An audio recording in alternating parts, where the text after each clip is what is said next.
Hola, ¿cómo estás? Hemos llegado al día 48 de nuestro reto Lee la Biblia y tú y yo somos la voz del Evangelio y Dios nos está hablando cada día que nos acercamos a Él y estamos buscando tener una comunión con Él, una comunión íntima. Y por esa razón, Él nos está dando la reflexión del día de hoy que es agudiza tu conciencia. En el pasaje de hoy Jesús plantea esta cuestión. ¿Qué es lo que está permitido? ¿Hacer el bien o hacer el mal? Eso lo encontramos en Marcos 3, versículo 4. Escuchen este testimonio de una persona que decía literalmente, yo era ateo.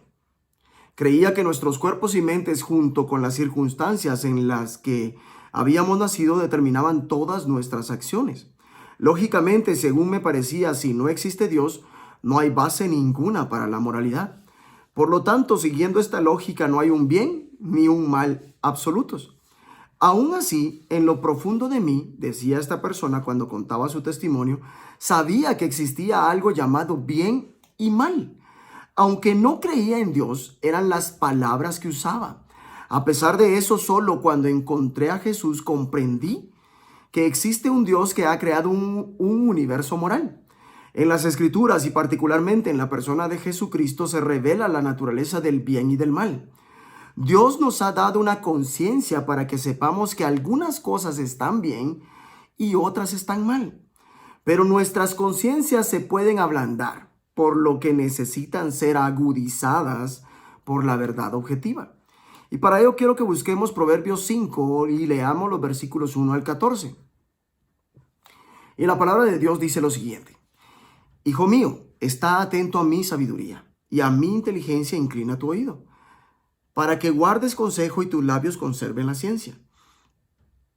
Porque los labios de la mujer extraña destilan miel y su paladar es más blando que el aceite, mas su fin es amargo como el ajenjo.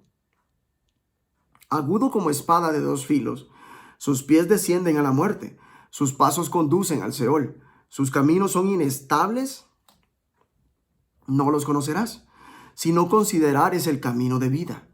Ahora pues, hijos, oídme, y no os apartéis de las razones de mi boca. Aleja de ella tu camino y no te acerques a la puerta de su casa, para que no des a los extraños tu honor y tus años al cruel. No sea que extraños se sacien de tu fuerza y tus trabajos estén en casa del extraño. Y gimas al final cuando se consuma tu carne y tu cuerpo. Y digas, cómo aborrecí el consejo y mi corazón menospreció la reprensión. No oí la voz de los que me instruían y a los que me enseñaban no incliné mi oído. Casi en todo mal he estado en medio de la sociedad y de la congregación. Proverbios 5 nos pone a reflexionar y nos da el siguiente consejo. Guárdate del mal disfrazado de bien. Todo pecado implica una especie de engaño, que suele ser el mal disfrazado de bien. Se da una atracción superficial. De los labios de la adúltera fluye miel. Su lengua es más suave que el aceite, pero al final resulta más amarga que la hiel. Y seguir ese camino lleva a la muerte y al sepulcro. Estos versículos capturan tanto la atracción como el peligro de la tentación sexual. Vivimos en una sociedad cada vez más sexualizada donde la pornografía en internet está fácilmente disponible al alcance de un clic. A nuestro alrededor todo está lleno de imágenes sexuales que nos animan a buscar la satisfacción sexual. Nuestra sexualidad es una bendición dada por Dios. Podemos ver esto en Génesis 2:24, que si se usa mal puede ser destructiva y dañarnos. Estos versículos nos alertan del atractivo del pecado sexual y nos advierten para que no seamos embaucados por el mismo. De lo contrario acabarás por lamentarlo, dice Proverbios 5:11. La prudencia es nuestra aliada. Nos ayuda a no vivir lamentándonos. Creo que lo más triste del mundo sería llegar a la ancianidad, mirar en retrospectiva lo que ha sido nuestra vida y no sentir más que remordimientos acerca de lo que hice o dejamos de hacer. La prudencia nos ayuda a tomar decisiones en el ahora con las que estaremos contentos en el mañana. Mantente alejado de escoger un camino del que luego te arrepentirás. Aléjate. Ni siquiera te acerques a la puerta de su casa. Si ignoramos este consejo, podemos acabar desperdiciando nuestra vida y al final de ella lo lamentaremos profundamente. No coquetees con la tentación. Mejor, huye de ella. Leamos San Marcos 2, versículos 18 al 28. Y los discípulos de Juan y los de los fariseos ayunaban y vinieron y le dijeron: ¿por qué los discípulos de Juan y los de los fariseos ayunan y tus discípulos no ayunan?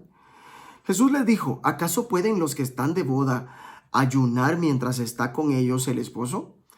Entre tanto que tienen consigo al esposo no pueden ayunar, pero vendrán días cuando el esposo les será quitado, y entonces en aquellos días ayunarán. Nadie pone remiendo de paño nuevo en vestido viejo. De otra manera, el mismo remiendo nuevo tira de lo viejo, y se hace peor la rotura. Y nadie echa vino nuevo en odres viejos. De otra manera, el vino nuevo rompe los odres, y el vino se derrama y los odres se pierden. Pero el vino nuevo en odres nuevos se ha de echar. Aconteció que al pasar él por los sembrados un día de reposo, sus discípulos andando comenzaron a arrancar espigas. Entonces los fariseos le dijeron: mira, ¿por qué hacen en el día de reposo lo que no es lícito? Pero él les dijo: ¿nunca leísteis lo que hizo David cuando tuvo necesidad y sintió hambre? Él y los que con él estaban, cómo entró en la casa de Dios, siendo Abiatar sumo sacerdote, y comió los panes de la proposición, de los cuales no es lícito comer sino a los sacerdotes? Y aún dio a los que con él estaban. También les dijo: el día de reposo fue hecho por causa del hombre, y no el hombre por causa del día de reposo.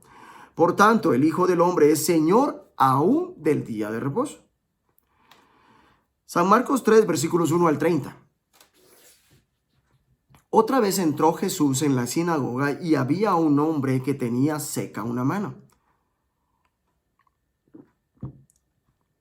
Y le echaban para ver si en el día de reposo le sanaría, a fin de poder acusarle. Entonces dijo al hombre que tenía la mano seca: levántate y ponte en medio. Y les dijo: ¿es lícito en los días de reposo hacer bien o hacer mal, salvar la vida o quitarla? Pero ellos callaban. Entonces, mirándolos alrededor con enojo, entristecido por la dureza de sus corazones, dijo al hombre: extiende tu mano. Y él la extendió, y la mano le fue restaurada sana. Y salidos los fariseos, tomaron consejo con los herodianos contra él para destruirle.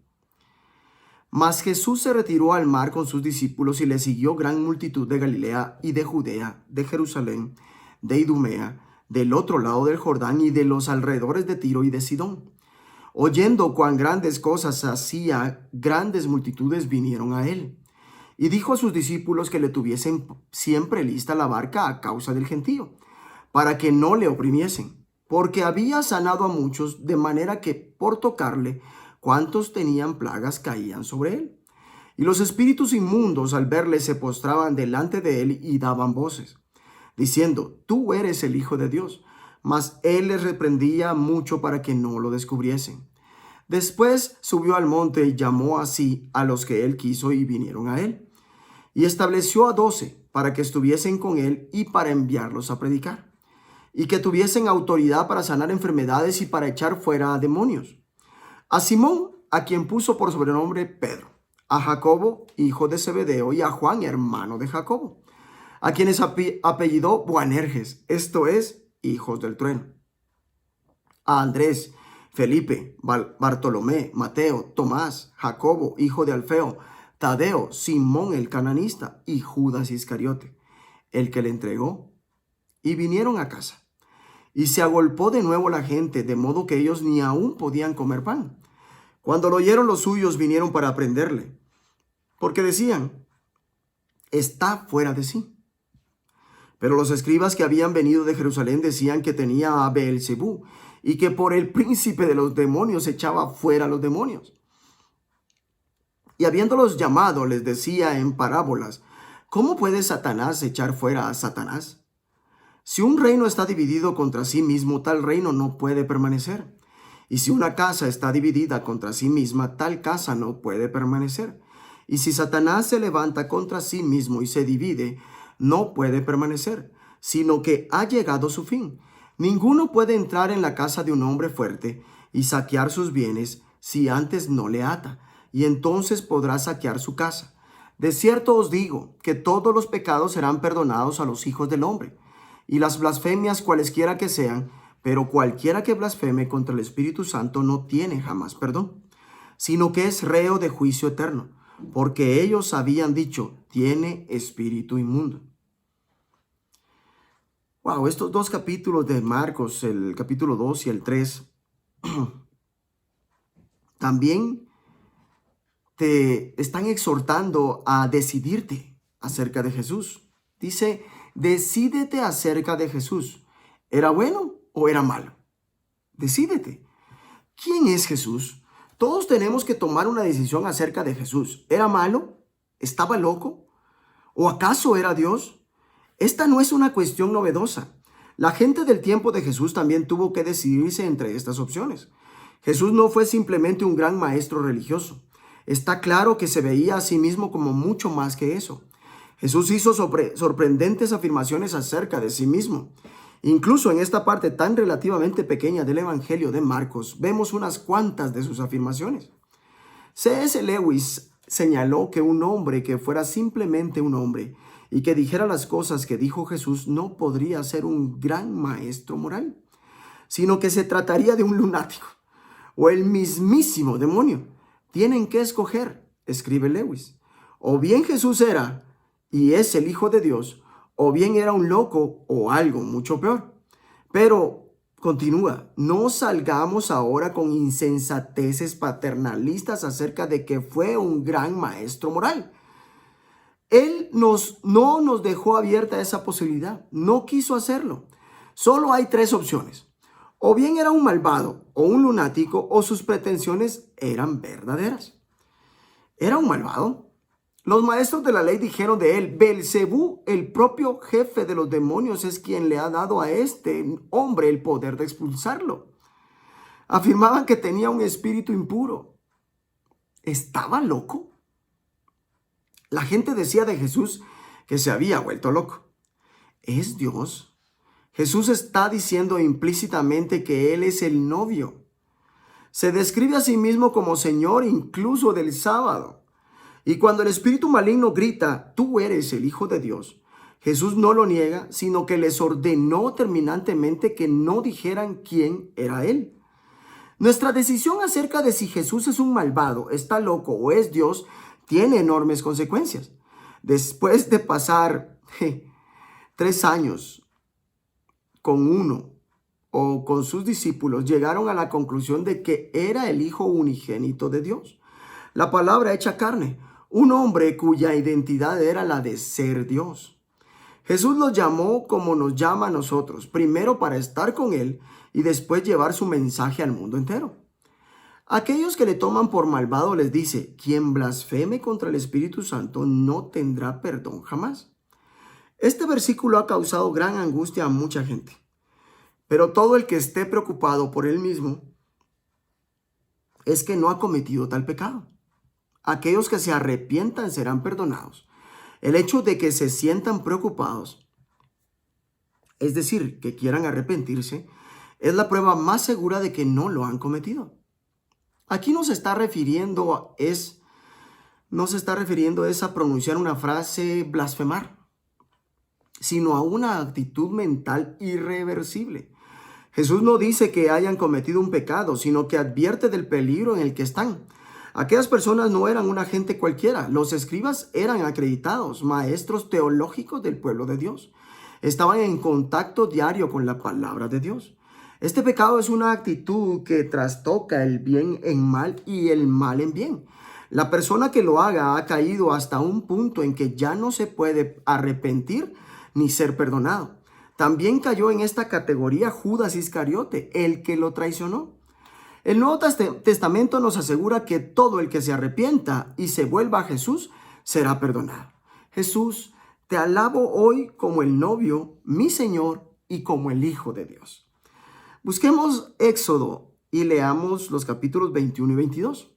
Éxodo 21 dice lo siguiente: leyes sobre los esclavos. Estas son las leyes que les propondrás. Si comprares siervo hebreo, 6 años servirá, mas al séptimo saldrá libre, de balde. Si entró solo, solo saldrá. Si tenía mujer, saldrá él y su mujer con él. Si su amo le hubiere dado mujer y ella le diere hijos o hijas, la mujer y sus hijos serán de su amo, y él saldrá solo. Y si el siervo dijere, yo amo a mi señor, a mi mujer y a mis hijos, no saldré libre. Entonces su amo lo llevará ante los jueces y le hará estar junto a la puerta o al poste.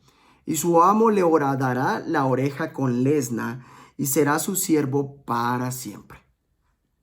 Y cuando alguno vendiere su hija por sierva, no saldrá ella como suelen salir los siervos, sino agradaré a su señor, por lo cual no la tomó por esposa, se lo permitirá que se rescate y no la podrá vender a pueblo extraño cuando la desechare. Mas si la hubiere desposado con su hijo, hará con ella según la costumbre de las hijas. Si tomare para él otra mujer, no disminuirá su alimento, ni su vestido, ni el deber conyugal. Y si ninguna de estas 3 cosas hiciere, ella saldrá de gracia sin dinero.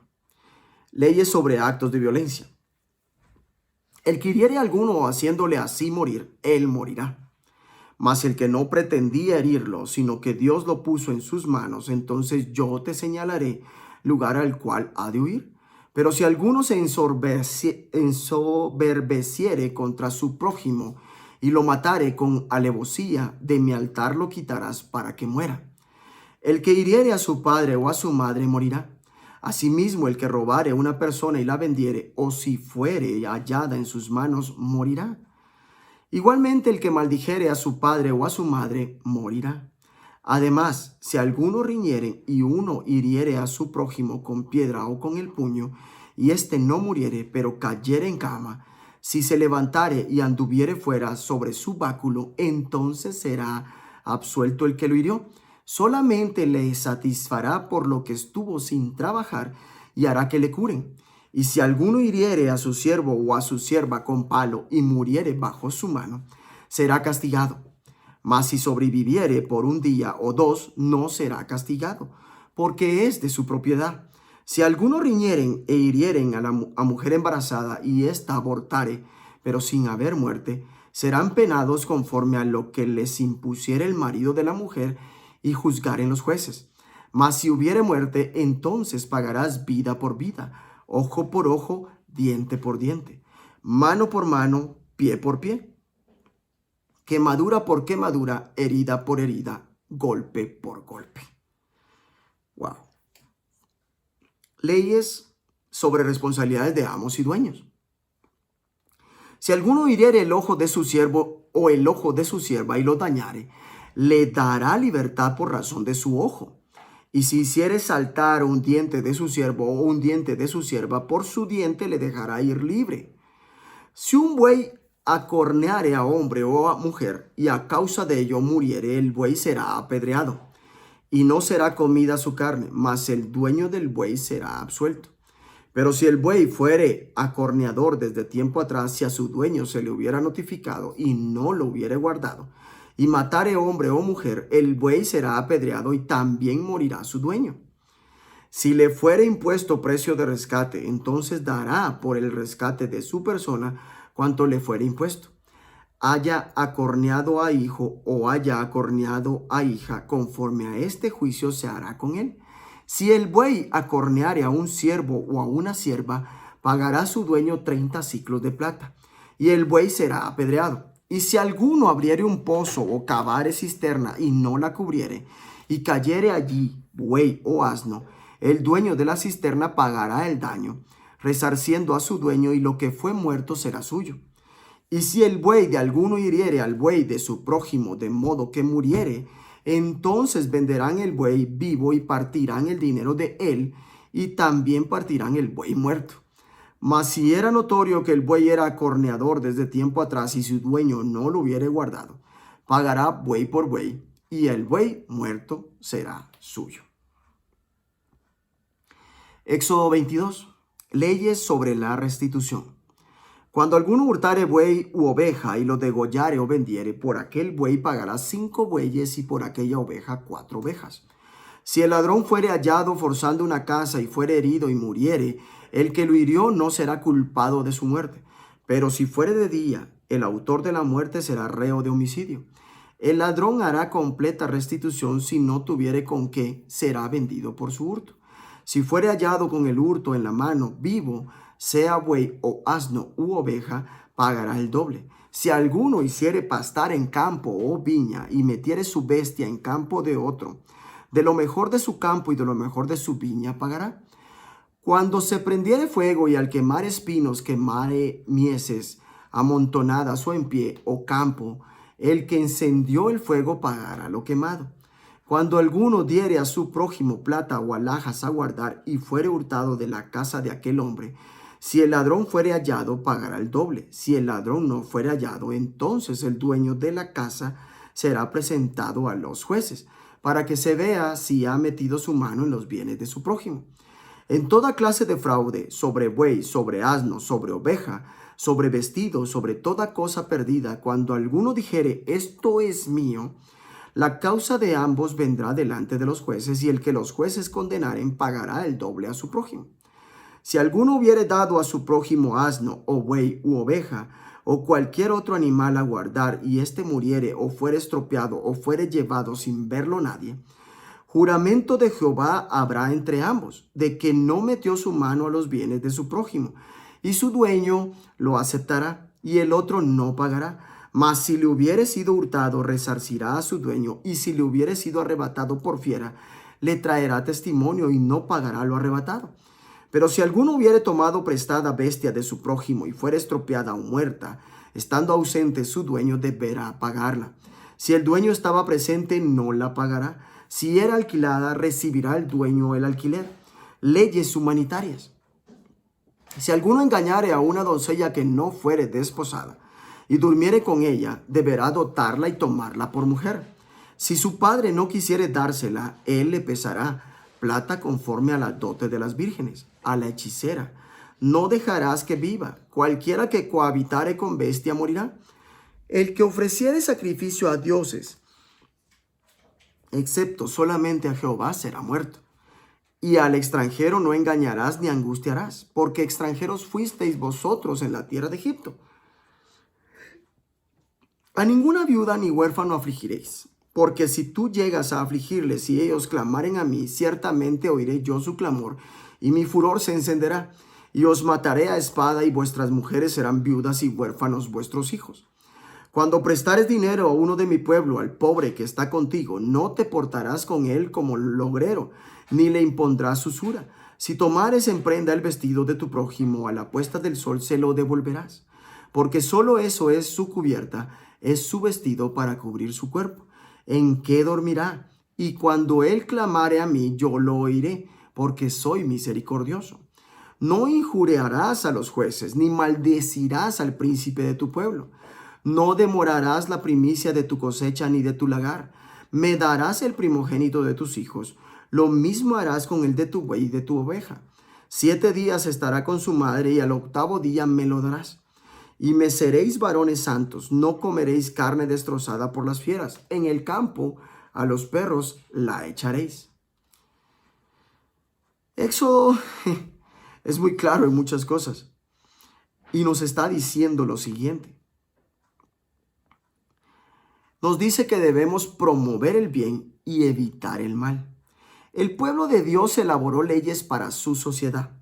Algunas de estas leyes nos pueden parecer muy extrañas y duras, pero si las comparamos con las leyes de otros pueblos de la antigüedad, son admirablemente humanas, y algunos de sus principios son aún de aplicación hoy en día. Aquellas leyes fueron diseñadas para limitar el mal. Por ejemplo, existe un derecho a la autodefensa, pero no al uso de una fuerza excesiva en la autodefensa. También hay una prohibición de escalar la violencia, y se provee de un castigo equivalente, vida por vida, ojo por ojo, y así va siguiente. Está claro que la ley se creó para los jueces y no para las personas individuales. Pueden ver Deuteronomio 19, versículos 18 al 21. Es una guía para jueces para dictar sentencia. Nunca se hizo para que las personas individuales aplicaran las venganzas descritas. De hecho, casi nunca se tomaban al pie de la letra, excepto en el caso de crímenes capitales. Las leyes se veían como la máxima pena que era posible aplicar, pero, por lo general, los castigos se reemplazaban por multas económicas y compensaciones de daños. Para el lector de la antigüedad, el énfasis en los derechos de los esclavos resultaría revolucionario. Los amos tenían que liberar a sus esclavos tras un máximo de 6 años, y se daban estrictos controles para limitar el maltrato de esclavos. Parece ser que había una preocupación especial por los derechos de las esclavas, las cuales eran especialmente vulnerables en el mundo antiguo. No podían ser tratadas como los esclavos varones, sino que tenían que ser dadas en matrimonio o permitirles ser rescatadas. Al mismo tiempo, las leyes del Israel de la antigüedad buscaban promover el bien. Dios declaró: ustedes serán mi pueblo santo. También había leyes para proteger a los extranjeros, así como a las viudas y los huérfanos. En el pasaje de mañana veremos que también había leyes que aseguraban la justicia para los pobres. Se enseñaba a las personas a no buscar venganza ni guardar rencores, sino a amar a tu prójimo como a ti mismo. Levítico 19:18. La ley ayudó a construir una comunidad que tenía como base la mutua dependencia y la rendición de cuentas. Cada una de sus peculiares leyes ayudaba a que el pueblo aprendiera su pertenencia común y el cuidado de los unos por los otros. Esta es una lección que todos hemos de aprender, especialmente en el ambiente independiente y aislado de la vida en el siglo XXI. No seguimos las leyes y los decretos simplemente porque tengamos que hacerlo, sino porque nos ayudan a tratar a cada persona como alguien hecho a la imagen de Dios. Las sanciones de Jesús en Sabbat nos muestran la manera radical en la que Él interpretó las leyes del Antiguo Testamento. Es bueno haber leído Éxodo 21 y 22. Se pueden encontrar más sugerencias prácticas como evitar la tentación sexual en diferentes libros, el estilo de vida de Jesús o cómo comprender el sexo en el siglo XXI. Pero hagamos una oración. Señor, enséñame a evitar el mal y a hacer el bien en mi vida. Ayúdame a tratar a cada persona con la que me relacione hoy como a alguien hecho a la imagen de Dios, con amor, respeto y dignidad. Que Dios te bendiga.